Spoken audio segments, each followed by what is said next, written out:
Alright, it is Saturday, week before Iron Bird. We're building our last crates. Donnie, Alan, Dan, Charlie working on one.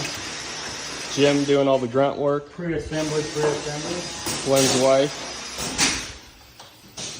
Edmar.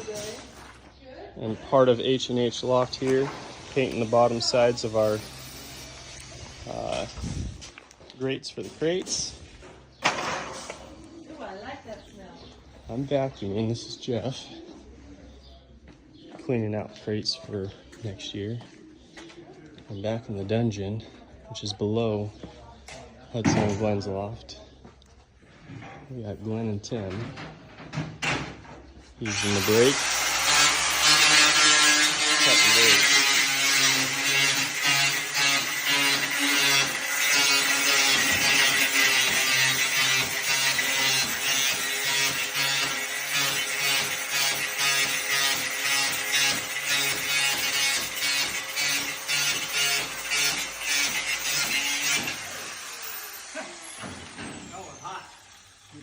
Yeah.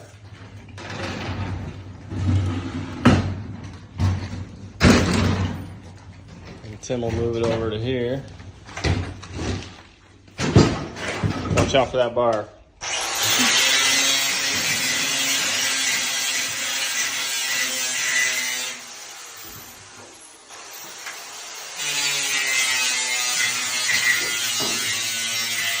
There you go. That's it.